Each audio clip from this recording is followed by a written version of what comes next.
सहनाववतु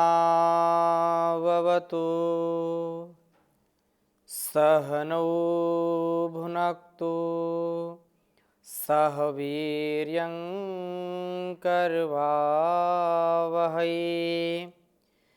तेजस्विनावधीतमस्तु मा विद्विषावहै। ओम शांति शांति शांति।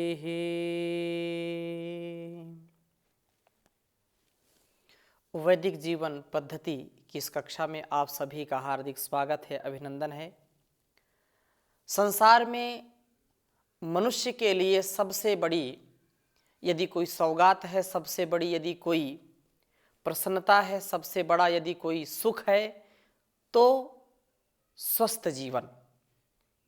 जितना स्वस्थ हमारा तन मन होगा उतना ही हम सुखी होंगे। संसार में कितना भी धन वैभव किसी के पास हो जाए, कितना भी सामर्थ्य किसी के पास आ जाए, जब तक उसका मन स्वस्थ नहीं है, जब तक उसका तन स्वस्थ नहीं है, जब तक उस व्यक्ति का संपूर्ण अस्तित्व स्वस्थ नहीं है, तब तक यह जीवन दुखी बन जाता है।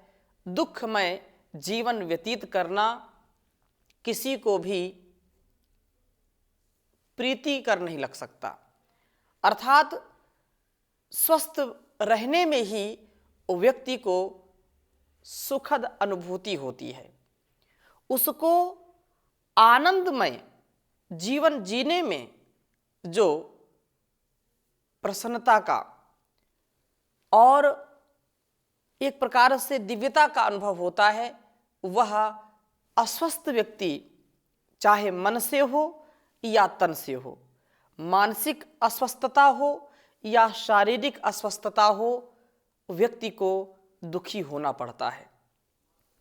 हम स्वाध्याय कर रहे हैं ऋग्वेद के प्रथम मंडल के 89वें सूक्त का, जिसमें 9 मंत्र हमने पढ़ लिए थे। आज 10वें मंत्र को पढ़ेंगे और बहुत ही सुंदर यह मंत्र हमारे लिए है। कल्याणी वेदवाणी का हम श्रवण मनन कर रहे हैं, समझने का प्रयास कर रहे हैं, और इसको जीने का प्रयास जब करेंगे तो जीवन वास्तव में हमारा दुख रहित हो जाएगा, सुख से युक्त हो जाएगा, दुखों से मुक्ति, और धीरे धीरे हम जो चाहते हैं, जिसके लिए जीवन मिला है, उसकी प्राप्ति हम कर पाते हैं। स्वास्थ्य ही सब कुछ है संसार में। स्वास्थ्य नहीं तो कुछ भी नहीं, अपने भी गैर हो जाते हैं। जब हमारा स्वास्थ्य ठीक नहीं होता तो इस मंत्र को मैं प्रथम आपके समक्ष लिखता हूं, फिर आप आगे चर्चा करूंगा। ओम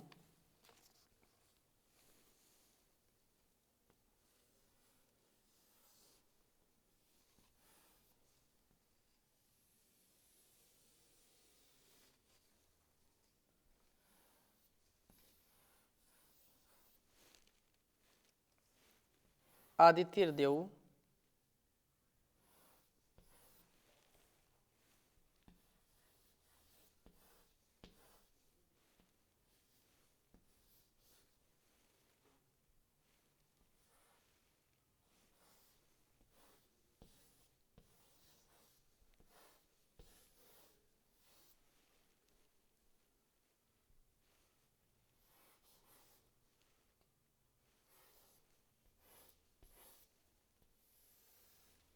आदितिर्देव आदितिर अंतरिक्षम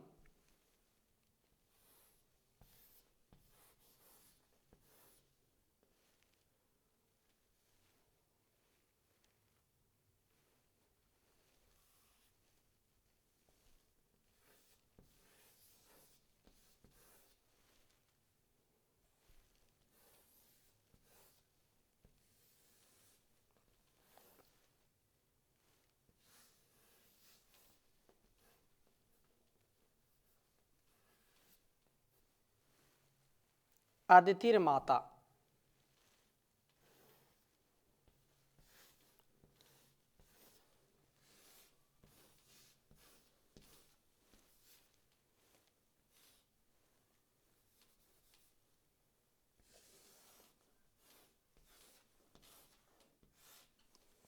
आदितिर्माता स पिता स पुत्रः।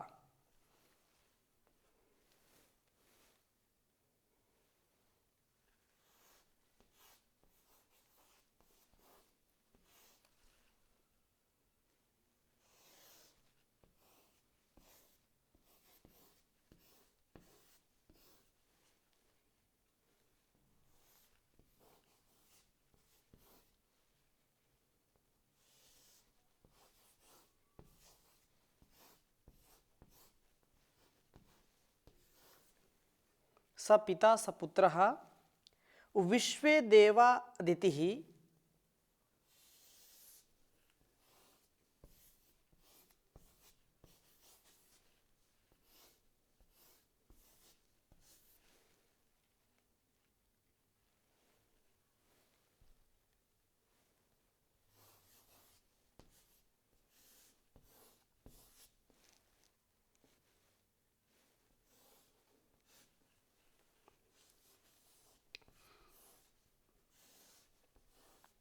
अदिति। विश्वे देवा अदितिः पंचजना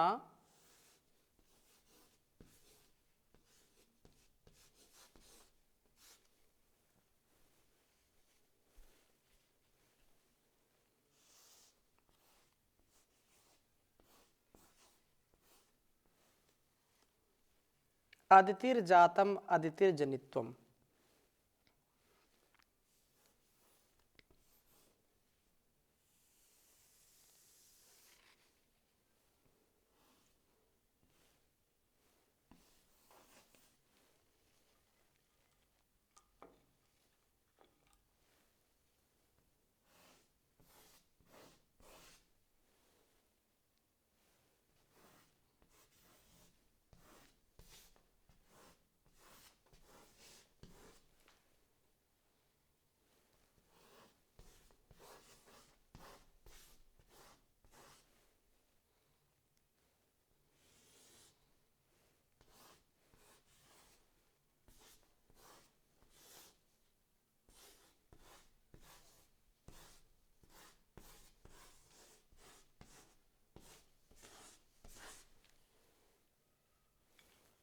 बहुत ही सुंदर मंत्र है। ओम अदितिर्देव अदितिर अंतरिक्षम अदितिर्माता सपिता सपुत्रः विश्वे देवा अदितिः पंचजना अदितिर्जातम् अदितिम अदितिर्जनित्वम्। ओम अदितिर्देव अदितिर अंतरिक्षम अदितिर्माता सपिता सपुत्रः विश्वे देवा अदितिः पंचजना अदितिर्जातम् अदितिर्जनित्वम्। ओम अदितिर्देव अदितिर अंतरिक्षम अदितिर्माता सपिता सपुत्रः विश्वे देवा अदितिः पंचजना अदितिर्जातम् अदितिम अदितिर्जनित्वम्। भावार्थ हम इस प्रकार से समझने का प्रयास करेंगे। जैसे हमने इसके पहले अर्थात 9वें मंत्र में शरदः शतम जीवेम की जो उद्घोषणा की थी, चर्चा की थी कि हम पूर्ण जीवन को प्राप्त करने वाले हों, यौवन में ही ना चले जाएं, पौत्रों प्रपौत्रों के आने से पूर्व ही समाप्त ना हो जाएं। यह उपदेश किया था कि दीर्घ जीवन वाले हों तथा हम अपने परिवार को, समाज को बढ़ाने वाले हों। और इस मंत्र में स्वास्थ्य के ऊपर बल देते हुए कि संसार में सबसे बड़ा कोई धन है, सब कुछ यदि कोई है तो सबसे पहला सुख निरोगी काया। उसके बाद में अन्य विषयों पर चिंतन करने से लाभ होता है। अन्य विषयों का चिंतन पहले हमने कर लिया, विषय अर्थात यहाँ पर जिन कार्यों के लिए हम उत्तरदायी हैं, जिन कार्यों के हम उत्तरदायित्व का निर्वहन कर रहे होते हैं, यदि स्वास्थ्य ठीक नहीं है, स्वास्थ्य यदि हमारा ठीक चल नहीं रहा है और हम किसी भी उत्तरदायित्व का वहन करने वाले हैं तो उत्तरदायित्व का भी वहन हम ठीक से नहीं कर पाते हैं। इसलिए गत मंत्र में वर्णित 100 वर्ष की आयु स्वस्थ पर निर्भर करती है, अतः प्रस्तुत मंत्र में उसी के महात्म का वर्णन है। यहाँ स्वास्थ्य को अदिति अर्थात अखंडन कहा है। इस प्रकार से हिज हेल्थ ब्रोक डाउन, अस्वास्थ्य को स्वास्थ्य का टूटना ही कहा जाता है। इस स्वास्थ्य पर ही जान निर्भर है, अतः इस मंत्र में विशेष रूप से ये कहा है अदिति द्यौहु, यह स्वास्थ्य ही जान का प्रकाशक है। स्वास्थ्य यदि ठीक है तो हम अच्छी प्रकार से वेद आदि शास्त्रों का पठन पाठन, सुनना सुनाना, अध्ययन अध्यापन हर प्रकार से इस कार्य में रुचि लेते हैं और अच्छी प्रकार से इसको आत्मसात करते हैं। यह स्वास्थ्य के ऊपर ही निर्भर करता है। कोई भी व्यक्ति शरीर से या मन से दुखी है, आधि और व्याधि से ग्रसित है, तो वह ज्ञान का आधान ठीक ठीक कर नहीं पाता है और अंधकार में ही अपना जीवन व्यतीत करता है। इसलिए ये कहा कि प्रकाशक जो है, ज्ञान का जो प्रकाशक है वो स्वास्थ्य ही है और अदिति ही यह स्वास्थ्य ही है। अंतरिक्षम, सदा मध्य मार्ग में चलना, अंतराक्षी, अस्वस्थ व्यक्ति ही अति में जाता है, अथवा यूं कहें कि अति के कारण व्यक्ति अस्वस्थ हो जाता है। अति में क्षति होती है और उसमें मति का भी कार्य जब नहीं होता है तो दुर्गति होती है। मति के साथ किया हुआ कार्य क्षति को प्राप्त नहीं होता है, सदगति को, प्रगति को प्राप्त होता है। इसलिए हम यह प्रयास करें कि हमारा जीवन मध्यम स्थिति में कम से कम होना चाहिए। जहां अति है वहां पर क्षति है, इसलिए कहा है अति सर्वत्र वर्जयेत। किसी भी प्रकार से हमको अति स्वयं के जीवन में भी नहीं करनी चाहिए और दूसरों के लिए भी अति नहीं करनी चाहिए। ना अधिक बोलना, ना अधिक बिल्कुल मौन रहना, ना अधिक खाना, ना बिल्कुल छोड़ देना, ये भी ठीक नहीं है। किसी भी स्तर से जब हम भौतिक रूप से भी यदि देखते हैं, थोड़ी सी धूप ज़्यादा हमको लग गई तो ज़्यादा धूप में बैठना हम पसंद नहीं करते हैं, धूप से हमको हानि होने लगती है। फिर ज़्यादा वर्षा भी हो गई तो भी हमको हानि होती है, हम परेशान हो जाते हैं। ना हो वर्षा तो भी कार्य नहीं चलता है। इसलिए ये बात हमको ठीक ठीक समझ लेनी चाहिए कि हम संसार में संतुलित जीवन जीने वाले हों। अति का भला न बोलना, अति की भली न चूप, अति का भला न बरसना, अति की भली न धूप। दोनों प्रकार से हम अपने जीवन को संतुलित करें, अति कहीं भी नहीं होनी चाहिए। इसलिए कहा अदिति अंतरिक्षम। अंतरिक्ष जो मध्यम जीवन है, मध्यम जो मार्ग है स्वास्थ्य के लिए, यह सदा व्यक्ति संतुलित जीवन जीने वाला हो। और अदिति ही माता, स्वास्थ्य ही सब उत्तम कार्यों का, उत्तमताओं का निर्माण करने वाला है। स्वास्थ्य से ही हमें निर्माण शक्ति की सामर्थ्य प्राप्त होती है, निर्माण शक्ति की वृद्धि होती है। अस्वस्थ व्यक्ति का मस्तिष्क निश्चित रूप से हम ये समझ लें तोड़फोड़ की ओर ही जाता है। विकृत मानसिकता वाला व्यक्ति स्वयं तो पतित होता ही होता है, दूसरों को भी पतित कर देता है, दूसरों को भी नीचे गिरा देता है। इसलिए यह जो माता है, माता निर्माता भवती, ऐसा कहा जाता है। माता निर्मात्री होती है, निर्माण करने वाली होती है। तो अपने जीवन में उत्तमोत्तम पदार्थों की प्राप्ति, उत्तमोत्तम लोगों के साथ उनका सानिध्य, महापुरुषों का सानिध्य प्राप्त करके उत्तमोत्तम दिव्यता की प्राप्ति करना हमारा लक्ष्य होना चाहिए। परंतु जो इस दृष्टि से अपने जीवन को नहीं जीते हैं, वो निश्चित अपने जीवन में बहुत बड़ा धोखा अपने साथ करते हैं। और अगली बात क्या कही, सपिता सपुत्रः। कितनी सुंदर बात है। कहा कि सपिता, यह स्वास्थ्य ही हमारे यज्ञ आदि जो कल्याणकारी कर्म है, जो उत्तम कर्म है, उनका रक्षण करने वाला है। एक और निर्माण करने वाला, जो जिसको माँ कहा है, माता कहा है, और एक और जहां पर उत्तमता को धारण करने के बाद उसकी रक्षा का भी निर्वहन कौन करता है, जो सच्चा स्वस्थ और साधक व्यक्ति होता है। इसलिए सपिता यह उत्तमता का रक्षण करने वाला, उत्तम कार्यों का रक्षण करने वाला है। और इस प्रकार से सपुत्रः, यह स्वास्थ्य ही पुनाति त्रायते वा, यह पवित्र करने वाला है और हमारा हर प्रकार से दुर्गुण, दुर्व्यसन, दुर्व्यवहारों से रक्षण करने वाला है, इसलिए पुत्र कहलाता है। पुनाति पवित्र करता है, त्रायते हर प्रकार से रक्षा करने वाला है, त्राण करता है, हमें दुर्गति में पड़ने से बचाता है।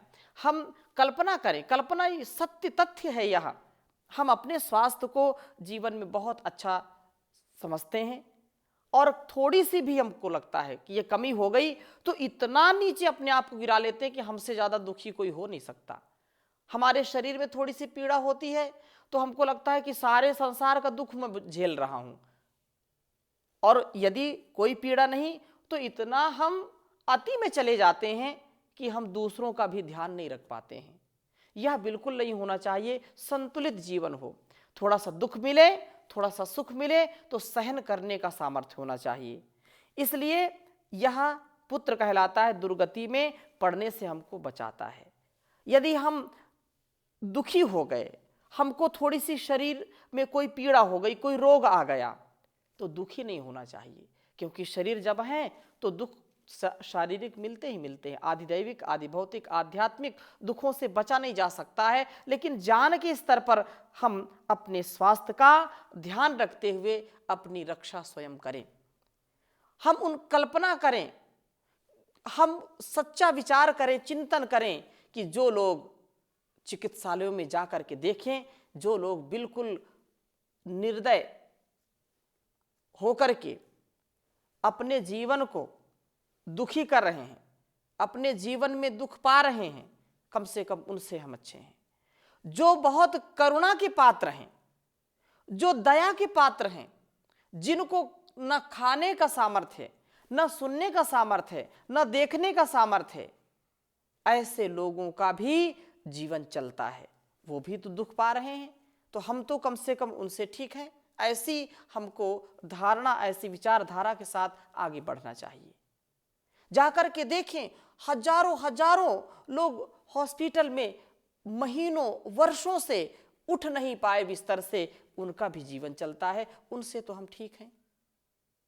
और हमको ठीक होने का प्रयास करना चाहिए। परमात्मा ना करे कोई इतना अस्वस्थ हो जाए जिसको चलने फिरने, उठने बैठने में भी परेशानी हो, परंतु यदि हो गया है तो भी हमको साहस से काम लेना चाहिए, कभी भी साहस नहीं खोना चाहिए। और जो संसार में बिना हाथ पैर के भी जी रहे हैं, बिना शारीरिक जो बहुत ही महत्वपूर्ण अंग होते हैं, कभी कभी वो अंग भी नहीं होते तो भी बेचारे लोग जीवन जीते हैं, तो परमात्मा ने कम से कम इतना तो सामर्थ्य मुझको दिया है। दुख होता है जब हम दूसरों की पीड़ाओं को देखते हैं, तो दूसरों की पीड़ा देख करके मन व्यथित होता है। हजारों, लाखों, करोड़ों लोगों को परम पूज्य श्री स्वामी जी महाराज ने नया जीवन दिया है, जहां पर जीवन जीने की आश खो बैठे लोग, वहां पर भी जीने की राह है, और वही राह बनाता है जिसके मन में चाह है। तो जहां चाह है वहां राह है। कभी भी हिम्मत नहीं हारनी चाहिए। स्वास्थ्य की रक्षा करना हमारा परम कर्तव्य है, और दुखी नहीं होना, कर्तव्य करना, कर्तव्य करके अपने जीवन को सुखी करना। स्मरण करें, बहुत लोग गीत गाते हैं, दो पंक्ति हमको हमेशा याद रखनी चाहिए। दुनिया में कितना गम है, मेरा गम कितना कम है। दुनिया में कितना गम है, मेरा गम कितना कम है।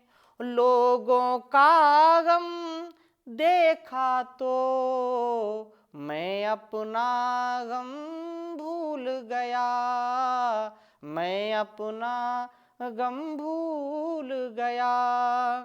संसार में कितने लोग दुखी हैं।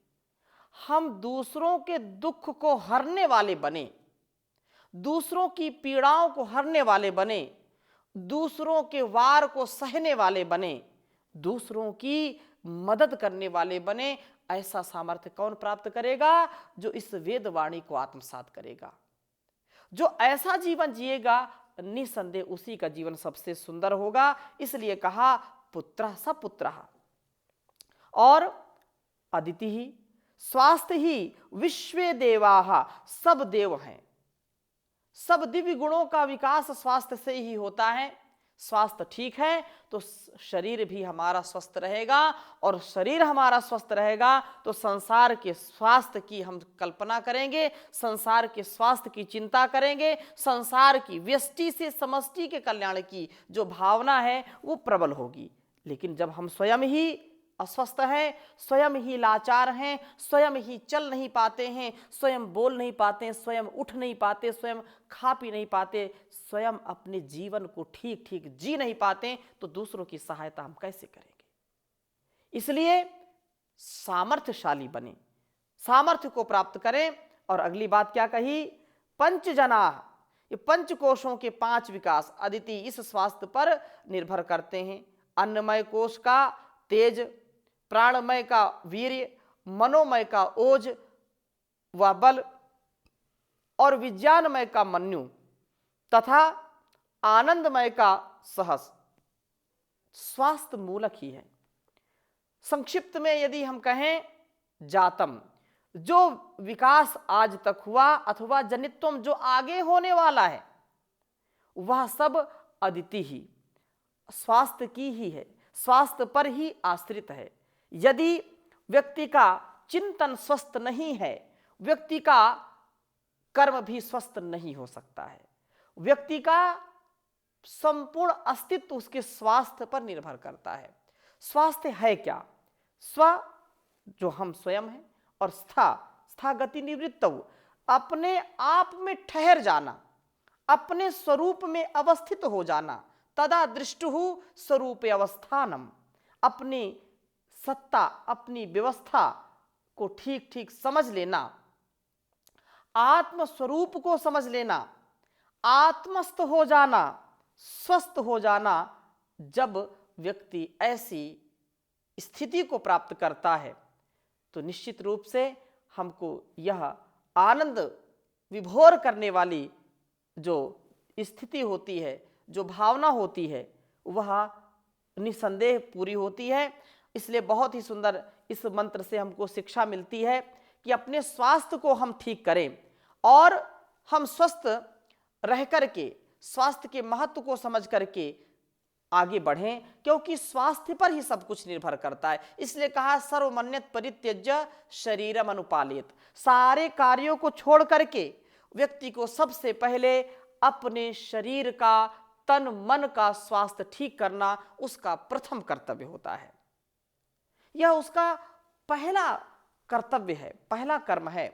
संसार में हम फंस करके रोगी हो जाते हैं, संसार की चकाचौंध में विषय वासनाओं में बह जाते हैं और अपने तन और मन को रोगी बना लेते हैं। संसार, इस दुनिया का जो कारोबार है, जो ये व्यापार है, इस व्यापार को हम शुचितापूर्ण करें। व्यापार से हट नहीं सकते, इस संसार में आकर के संसार का व्यापार चलाना पड़ता है, लेकिन इस रंग रंगीली दुनिया में कैसे अपने आप को स्थित रखना है, कैसे अटल अचल रख करके स्वस्थ जीवन की जो यहाँ पर भावना है उसको सार्थक कर सकते हैं। इसलिए समझदारी से काम करना पड़ेगा, कर्तव्य पालन करना पड़ेगा। बहुत ही सुंदर पथिक जी ने कहा, दुनिया रंग रंगीली है यह, दुनिया रंग रंगीली है, अंदर इसके कूड़ा करकट बाहर से चमकीली है। यहाँ समझदारी से हर कर्तव्य निभाना पड़ता है, बड़े गौर से देखभाल के पांव टिकाना पड़ता है। यह ऐसा जंगल है जिसकी हर झाड़ी कटीली है, यह दुनिया रंग रंगीली है जी, दुनिया रंग रंगीली है। मिले यहीं सत्पुरुष यहीं पर बुरे लोग भी मिलते हैं, जिस टहनी पर कांटे उगते वहीं फूल भी खिलते हैं। कहीं तो है उपजाऊ भूमि और कहीं कहीं पथरीली है, यह दुनिया रंग रंगीली है जी, दुनिया रंग रंगीली है, अंदर इसके कूड़ा कटकर बाहर से चमकीली है। कभी गगन पर गहरे दुख की घोर घटाएं छाती हैं, कभी चंद्र सूरज की किरणें नवजीवन बरसाती हैं। आने वाले हर मौसम की हो जाती तब्दीली है, दुनिया रंग रंगीली है, ये दुनिया रंग रंगीली है। लोग जिसे कहते हैं दुनिया क्या क्या रंग दिखाती है, लोग जिसे कहते हैं दुनिया क्या क्या रंग दिखाती है। होनी होने से रह जाती अनहोनी हो जाती है, पथ किसी ने राज न जाना ऐसी छैल छबीली है। यह दुनिया रंग रंगीली है, यह दुनिया रंग रंगीली है। तो इस रंग भरी दुनिया में हम अपने जीवन को बदरंग न करें, इसको बहुत ही अच्छी प्रकार से सजाएं, संवारें और जीवन को महकाएं, क्योंकि स्वास्थ्य सर्वोपरि है। और भी इसके विषय में हम अगली कक्षा में चर्चा करेंगे। आज यहीं पर विराम देते हैं। ओम शांति शांति शांति।